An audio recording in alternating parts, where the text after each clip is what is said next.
오늘은 12월 첫 주일이면서 동시에 대림절 두 번째 주일로 우리가 지키게 되어집니다. 대림절은 주 예수의 오심을 우리가 사모하고 기다리면서 준비하는 그런 절기인 줄로 그렇게 믿습니다. 교회는 여기 앞에 있는 것처럼 촛불이 두 번째 촛불이 켜진 것, 대림절 두 번째 주일이라고 하는 표시가 되게 됩니다.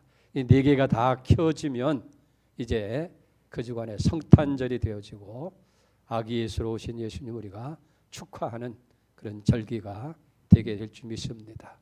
이 대림절에 다시 오시는 주님의 은혜가 여러분들이 충만하기를 주의 이름으로 축복합니다. 지난 시간에 우리가 하나님이 세상을 이처럼 사랑하사라고 하는 그런 주제로 말씀을 나누었습니다. 우리 예수 믿는 사람들, 특별히 교회 나오는 사람들 가운데서 요한복음 3장 16절 말씀을 모르는 사람들은 거의 없을 거예요. 하나님이 세상을 이처럼 사랑하사 독생자를 주셨으니 이는 저를 믿는 자마다 멸망하지 아니하고 영생을 얻게 하려 하심이라. 그래서 이 요한복음 3장 16절을 작은 복음이라 그렇게 합니다. 또 신약 성경 전체의 요절이라고 그렇게 부르기도 하게 되어집니다. 정말 하나님이 우리를 이처럼 사랑하셨다고 하는 것, 정말 가장 귀한 복음 중에 복음인 줄 믿습니다. 그래서 하나님은 사랑이시다. 그 하나님은 지금도 변함없이 우리를 사랑하고 계시다. 이 확신을 우리가 갖고 산다고 하는 것은 얼마나 복되고 아름다운 일인지 모르는 거예요. 자, 그런데 오늘 여기 본문의 말씀에는 이 귀한 복음의 말씀이 심판이 되어져서 우리에게 들려오게 되어지는 거예요. 하나님께서 세상을 사랑하셔서 독생자를 주셨고 저를 믿는 사람들마다 멸망하지 않고 구원받게 하시는 이 하나님의 사랑을 우리에게 확정하셨는데, 그런데 오늘 본문의 말씀에서는 이 하나님의 사랑이 그대로 사랑으로만 전해지는 것이 아니라는 거예요. 믿는 자마다 하나님의 사랑을 믿는 자마다라고 하는 믿음이 전제되고 있다고 하는 사실을 우리가 여기서 보게 되어집니다.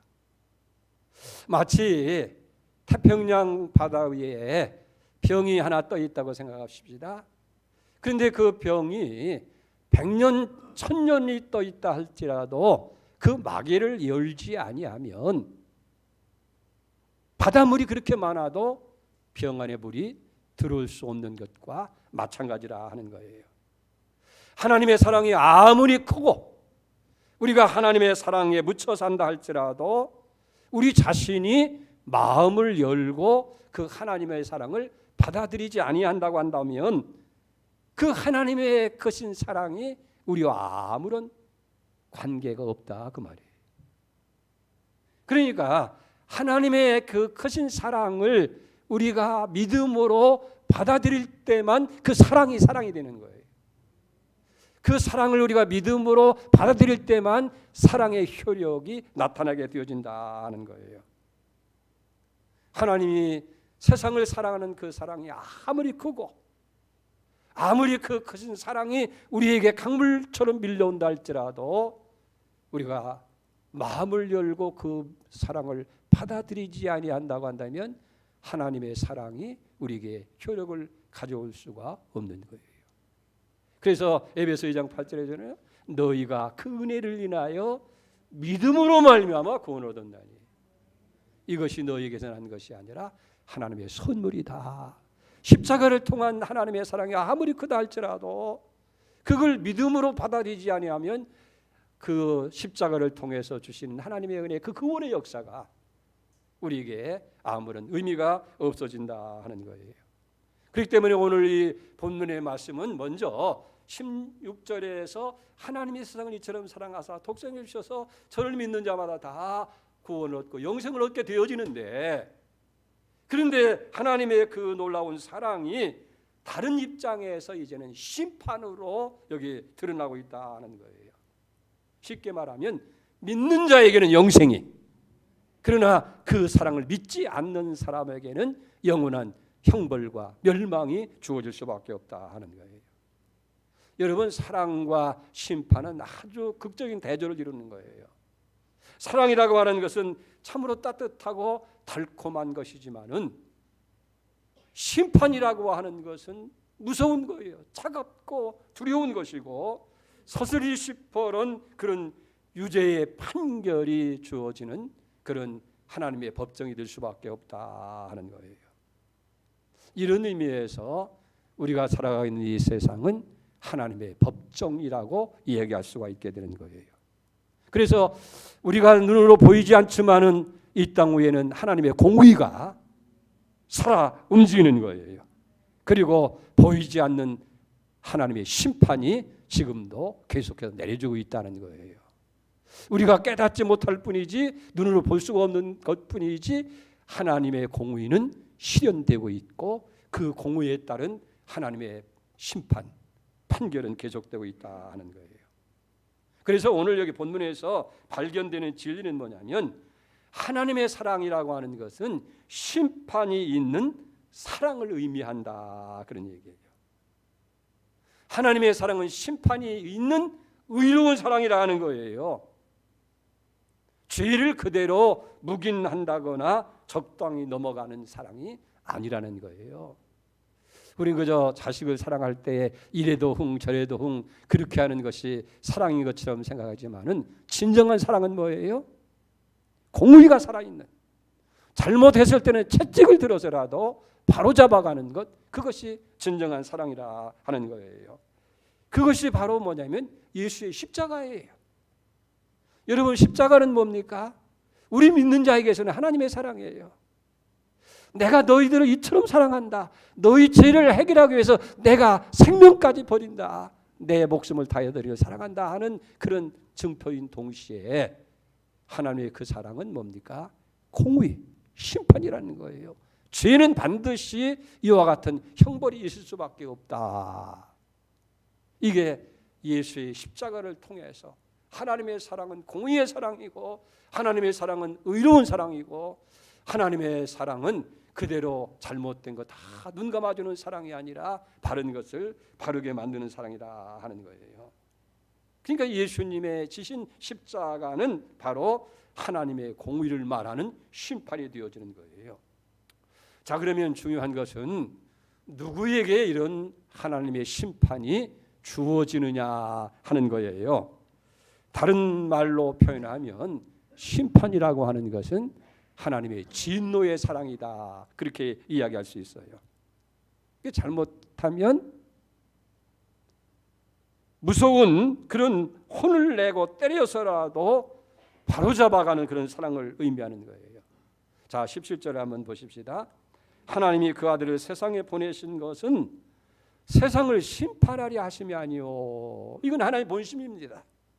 절대로 예수님이 이 땅에 오신 목적이 세상을 심판하러 오신 목적이 아니라는 거예요. 그런데 요한복음 9장 39절에 가서 보면 내가 세상을 심판하러 왔으니 보지 못하는 자들을 보게 하고 보는 자들로 소경이 되게 하려 함이라. 예수님은 내가 또 심판하기 위해서 오셨다.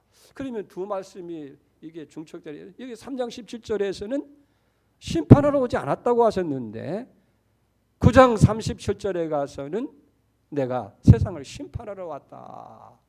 이게 서로 상충되는 것이냐, 성경이 잘못된 것이냐, 그렇지 않은 거예요. 여기서 의미하는 9장 37절에서 의미하는 이 심판이라고 하는 것은 하나님의 복음 자체, 하나님이 우리를 사랑하신다는 것, 저를 믿으면 구원 얻는다고 하는 이 하나님의 복음 자체가 심판적인 요소를 가지고 있다 하는 거예요. 좀 어려워요?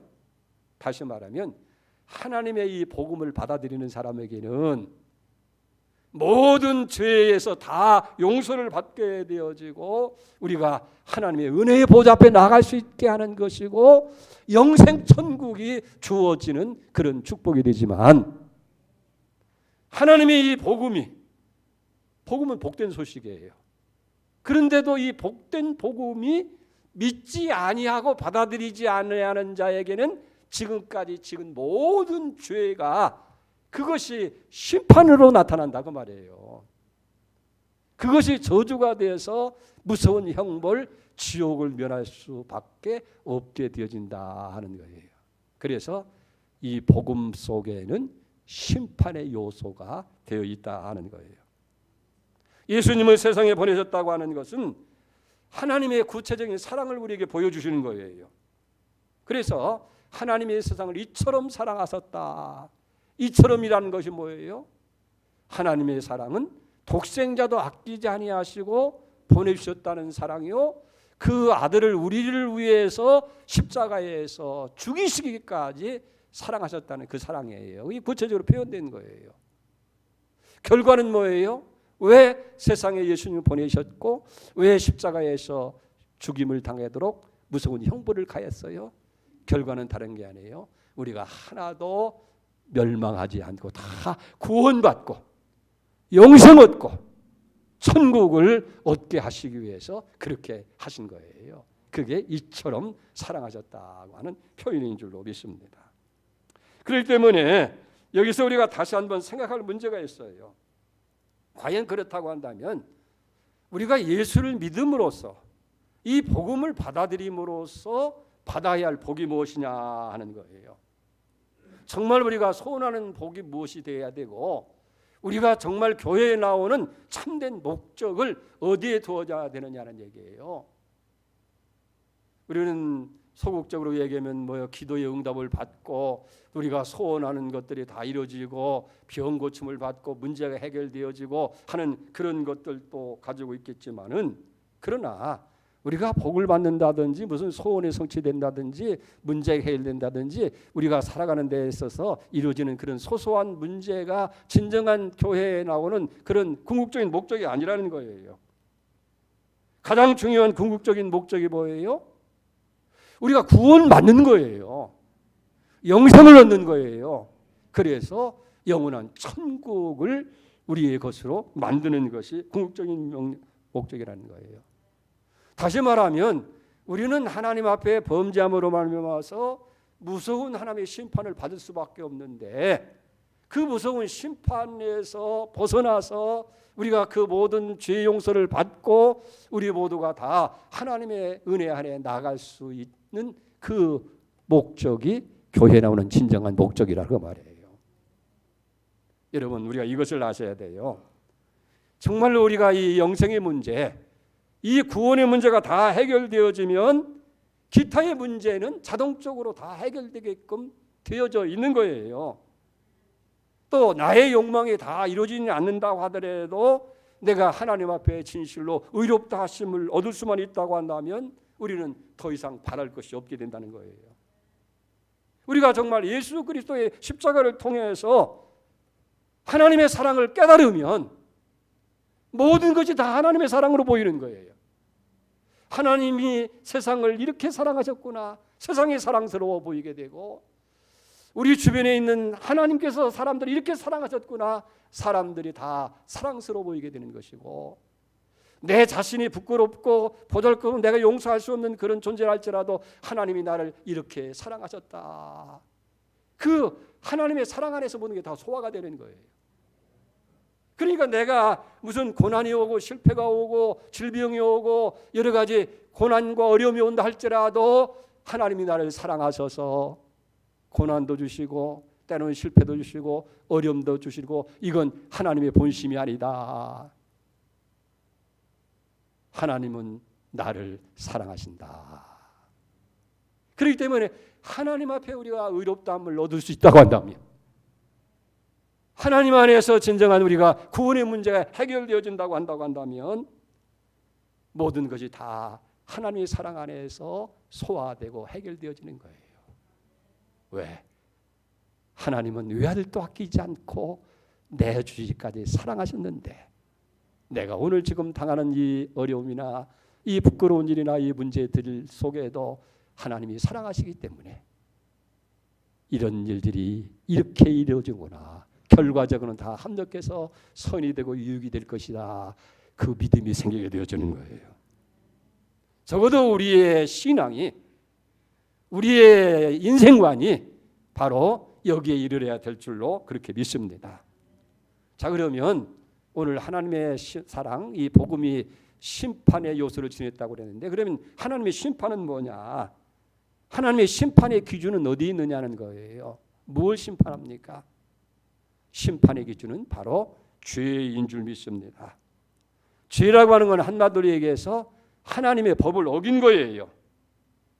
그리고 엄밀한 의미에서 따지면 이 법의 기준이라고 하는 것은 하나님의 형상이 있어요. 우리 창세기 2장 27절에 보면, 1장 27절에 보면, 이게 2장 17절이 아니에요. 1장 27절에 보면 하나님이 자기의 형상, 이거 본문 지우세요. 이거죠. 하나님의 형상, 곧 자기 형상을 따라서 남자와 여자를 창조하시고 그랬어요. 그러니까 우리를 창조하실 때 모두가 다 하나님의 형상대로 우리를 창조하신 거예요. 이게, 그런데 하나님의 형상을 우리가 그렇게 간직해야 해야 되는데, 이 하나님의 형상이 우리가 죄를 지음으로 말미암아서 하나님의 형상이 어그러진 거예요. 이 하나님의 형상이 깨어져 버린 거예요. 하나님의 형상이 잘못되어진 거예요.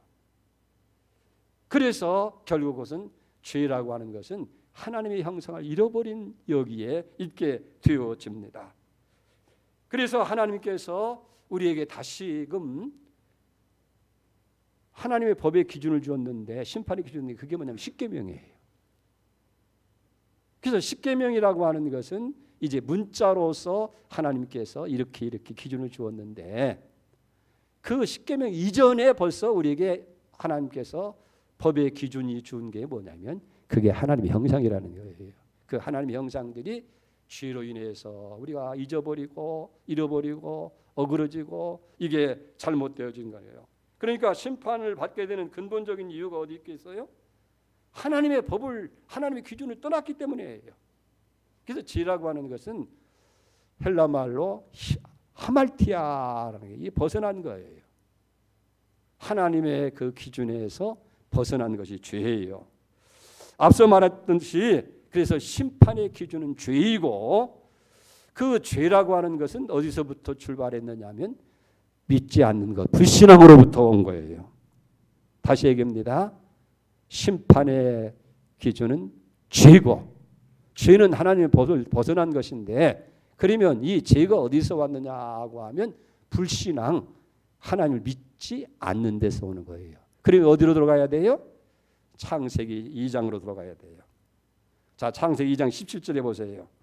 하나님께서 분명히 아담과 하와에게 뭐라고 말씀합니까?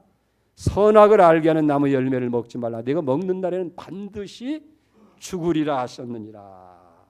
하나님께서 분명히 선악을 알게 하는 나무 열매를 먹으면 죽으려고 말씀하신 거예요. 자, 이 말씀을 받는 오늘 우리에게 입장에 있어서, 아담과 하와뿐만 아니라 오늘 우리에게 있어서 첫 번째 생각은 뭐예요? 저 나무의 열매를 먹으면 죽는다. 하나님 말씀을 그대로 우리가 믿어야 되어진다 하는 거예요. 그런데 악한 사탄이 와서 뭐라고 그랬어요? 정말 죽는다고 하더냐? 아니야, 죽지 않는다 라고 거짓으로 속이게 되어지는 거예요. 창세기 3장 4절에 보니까 뱀이 여자에게 이르되 너희가 결코 죽지 아니하리라.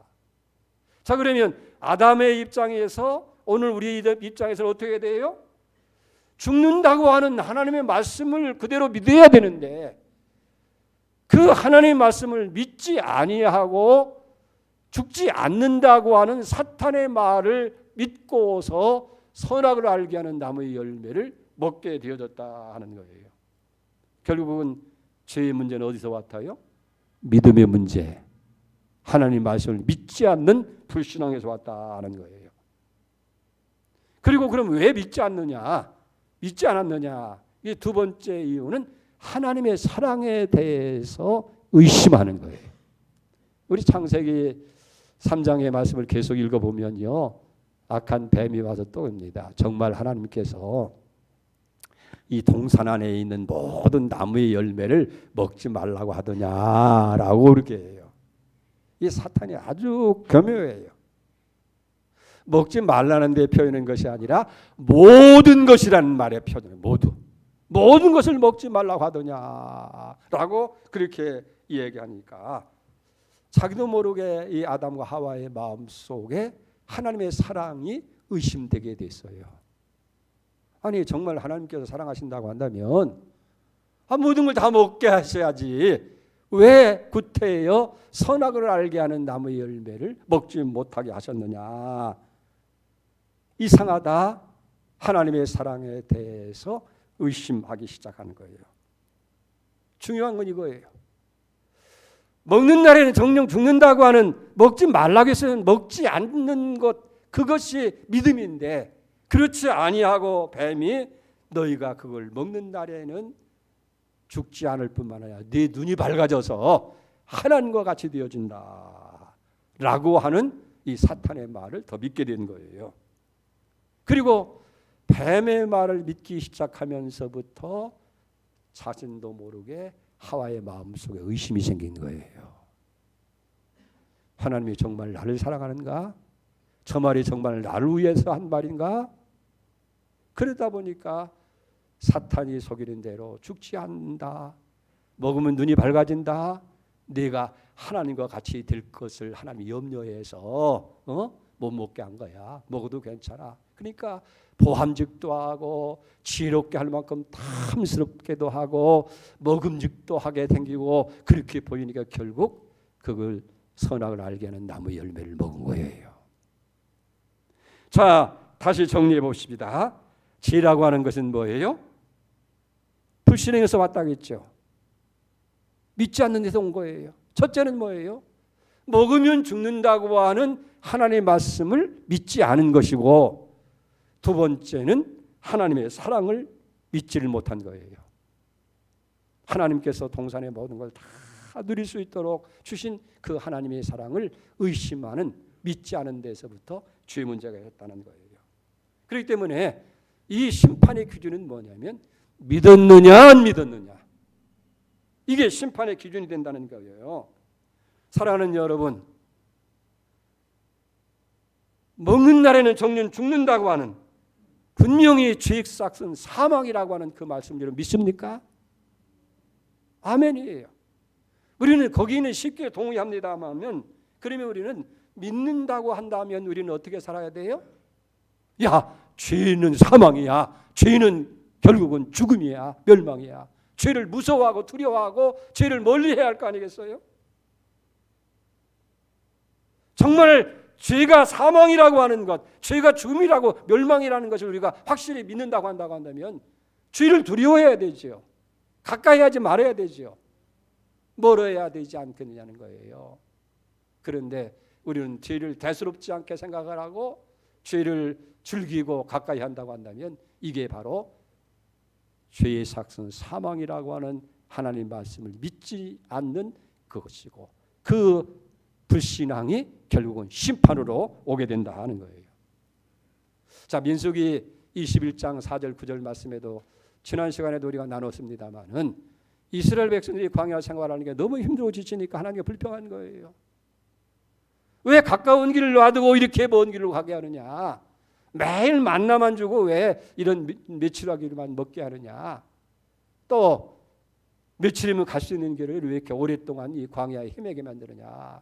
원망 불평하게 되니까 하나님께서 불뱀을 보내가지고 그 원망하는 자들이 다 물려 죽게 되잖아요. 독뱀으로. 그러니까 또 백성이 모세에게 우리를 살려달라고 하나님께 기도해달라, 우리를 구원해달라고 소리 지르니까 모세가 기도하니까 하나님께서 불뱀과 똑같은 모양으로 노수로 뱀을 만들어서 장대 높이 쳐들고 누구든지 쳐다보며 산다. 이게 두 가지 반응이잖아요. 누구든지 쳐다보며 산다고 하는 그 말씀을 그대로 믿고 받아들이는 사람들은 다 독뱀에 물려서도 잘한 거예요. 그런데 결국은 그 말을 믿지 못한 사람들은 뭐예요? 아니, 독뱀에 물려 죽는데 그걸 쳐다본다고 살아. 이건 비과학적이고 비상식적이다. 아니, 독뱀에 물려서 죽게 만든 하나님께서 저거 쳐다본다고 살리게 할 거야. 그러면서 믿지 않는 사람들은 다 멸망을 받았다는 거예요. 기준은 뭐예요? 믿느냐 안 믿느냐. 오늘도 똑같은 거예요. 이 복음의 말씀을 받아들이는 사람은 구원받고 영생을 얻지만은 이 복음이 믿지 않는 자에는 저주가 되고 심판이 되어지고 멸망이 되어진다 하는 거예요. 이스라엘 백성들에게 일찍이 출애굽기 12장에 보면 하나님께서 애굽 땅의 10번째 재앙, 초태생 장자를 죽이는 재앙을 내릴 때에 하나님께서 분명히 먼저 선언을 한 거예요. 양을 잡아서 그 피를 문인방과 문설주에 바르라. 그러면 그 피를 볼 때 내가 그 집은 뛰어넘는다. 그 집 안에 뭐 흉악한 죄인이 있는지 악한 못된 살인자가 있는지 그게 문제가 아니에요. 죽음의 사자가 보는 것은 피를 보면, 어린 양의 피를 보면 그대로 넘어간다는 거예요. 그래서 애굽 사람이든 이스라엘 사람이든 관계없이 그 말을 믿고 양의 피를 문설주와 문인방에 바른 사람들은 이 죽음의 사자로부터 다 구원받고 생명을 얻게 됐다 하는 거예요. 사랑하는 성도 여러분, 믿고 칠한 자는 살았고 그 말씀을 믿지 아니한 사람들은 칠하지 않으므로 다 죽음의 사자에 의해서 멸망을 당하고 말았다 하는 거예요. 자, 오늘 18절에 분명히 하나님 선언합니다. 18절 보십시오. 우리 다 같이 한번 읽어봅시다. 그를 믿는 자는 어떻게? 심판을 받지 아니할 것이요, 믿지 아니하는 자는 하나님 독생자의 이름을 믿지 아니함으로 벌써 심판을 받았느니라. 믿지 않는 자는 벌써 심판을 받았다라고 그렇게 말씀하여요. 그러니까 하나님의 사랑이 믿어지지 않는 그 자체가 심판이라는 거예요. 네? 여러분, 저주가 다른 것이 아니에요.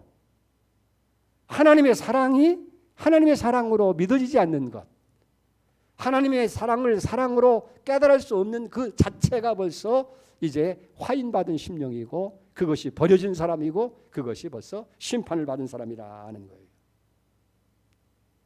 자, 보세요. 똑같은 징계를 받아도요, 선한 사람에게는 더 선하게 만들어주는 거예요.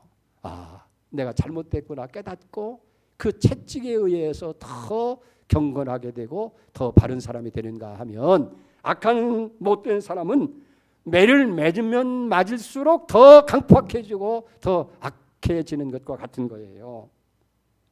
이 교도소가 안고 있는 문제가 바로 그거라는 거예요. 교도소가 왜 있어요?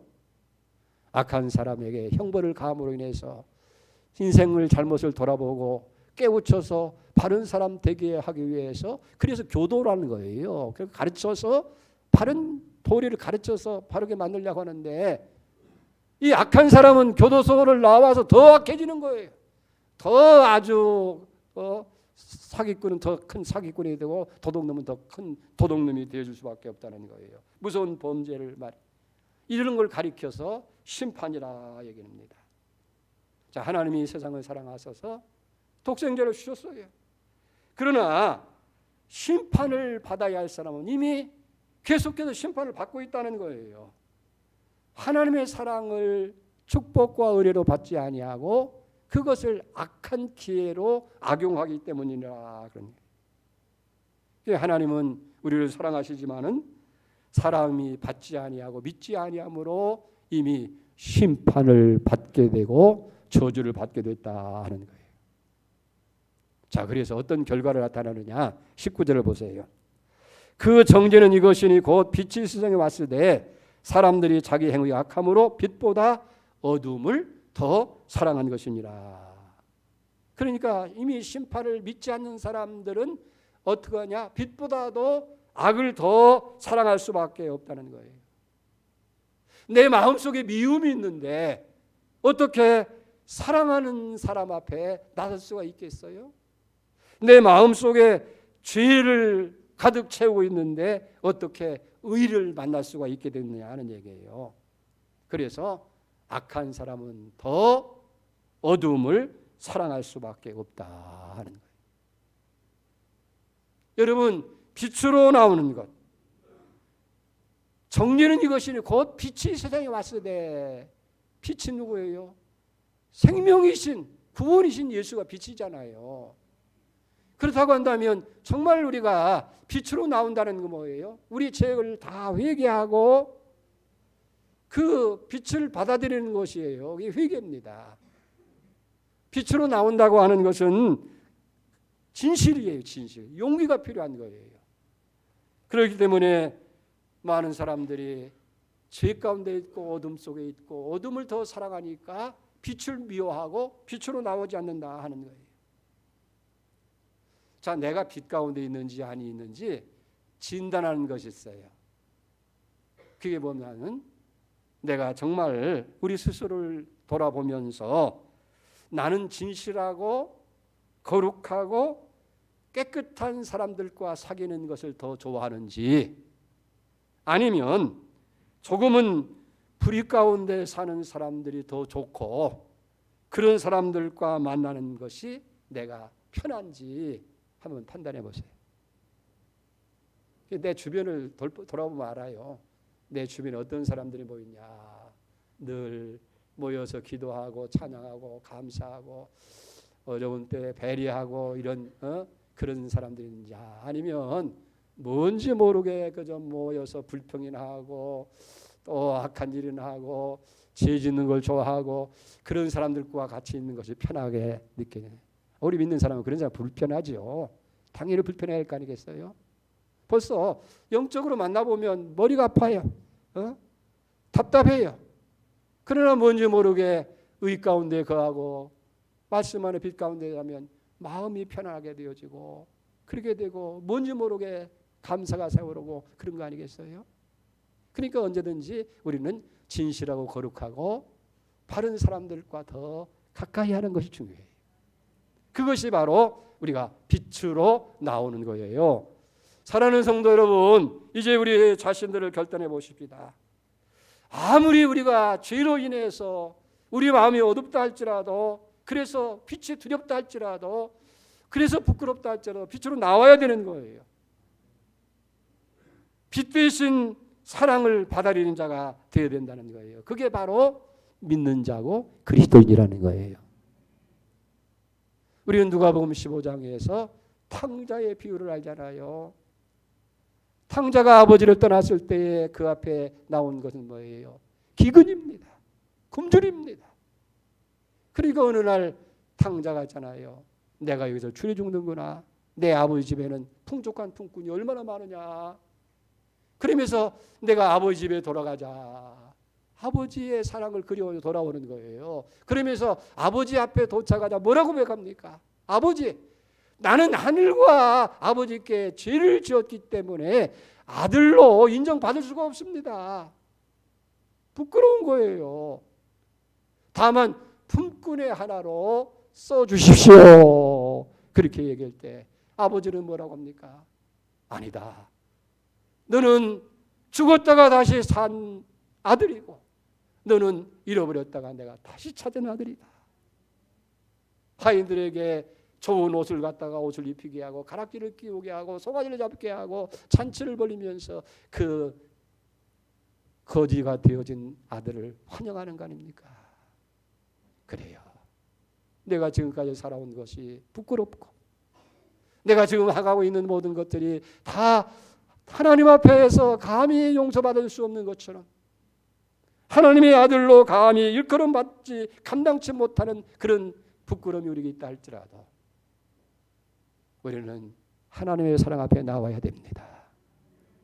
정죄는 이것이니 빛이 왔을 때에 어둠을 더 사랑해서 빛을 받아들이지 못하는 그런 자가 아니라 하나님이 세상을 이처럼 사랑하사 독생자를 주셨다. 그래서 누구든지 저를 믿으면 멸망하지 아니하고 영생을 얻는다고 하는 그 말씀을 그대로 믿는 거예요. 그 믿을 때에 우리는 죄 용서를 받는 거예요. 과거의 죄가 다 용서되는 거예요. 십자가를 통해서 예수님이 우리 죄 문제를 다 해결해 주신 거예요. 그리고 우리는 하나님 앞에 의롭다함을 얻은 사람이 되어지고 하나님이 나를 의롭다고 하면 누가 나를 정죄할 수가 있겠는 거예요. 그 사랑 안에서 우리의 모든 필요를 하나님은 채우시고 우리는 하나님의 자녀로서 주시는 축복을 다 누리게 되는 줄 믿습니다.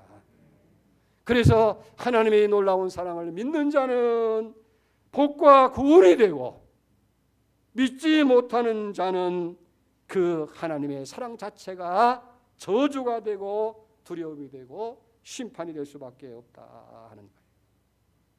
믿지 않는 자는 그래서 먼저 이미 심판을 받은 거예요.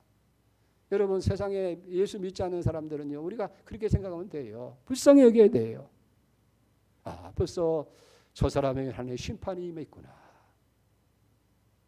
그래서 나는 내가 하나님의 뜻대로 다 살지 못한다 할지라도, 내가 지금 어려운 가운데 있다 할지라도 나는 예수를 믿는다고 하는 이 자체 하나만으로도 하나님의 사랑을 누리는 사람이구나.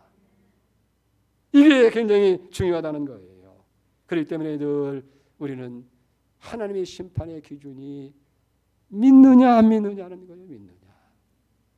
오늘도 하나님 여러분 사랑하십니다. 얼마나 사랑하시는 거예요? 외아들도 아끼지 않고 주시기까지 사랑하시고, 그 이유는 뭐예요? 한 사람도 멸망치 않고 다 구원하고 의롭다 하고 영원한 영생을 얻게 하시기 위한 거예요. 이게 우리에게 확실히 믿어진다고 한다면 굉장한 거예요. 나머지 질병의 문제도, 가정의 문제도, 자녀의 문제도, 여러분의 미래의 문제도 아버지 되시는 하나님께서 그리스도 예수 안에 있는 그 부요와 풍성한 것으로 여러분의 삶을 채우실 줄 믿습니다. 이 믿음을 가지고 승리하는 은혜가 있기를 축복합니다. 하나님 아버지, 대림절 두 번째 주일을 맞이하면서 오늘 하나님께서 이처럼 사랑하신 그 사랑을 믿음으로 받아들이는 자 되기를 우리 모두가 다 소망합니다. 믿지 아니한 자는 하나님의 사랑을 받아들이지 않으므로 이미 벌써 심판을 받는느니라고 말씀하고 있습니다. 믿는 자는 영생이고 믿지 않는 자는 저주와 심판과 지옥 형벌일 수밖에 없습니다. 주님, 하나님이 나를 이처럼 사랑하신다고 하는 것, 그리고 주님이 나를 사랑하셔서 과거의 모든 문제를 다 해결해 주시고 이제는 하나님 사랑 안에서 엄청난 이 의와 구원과 영생과 하늘의 축복을 우리에게 준비하셨는데 우리가 다 받아들여 누리는 성도들 되게 하여 주시옵소서. 예수님의 이름으로 감사하며 기도를 올려옵나이다. 아멘.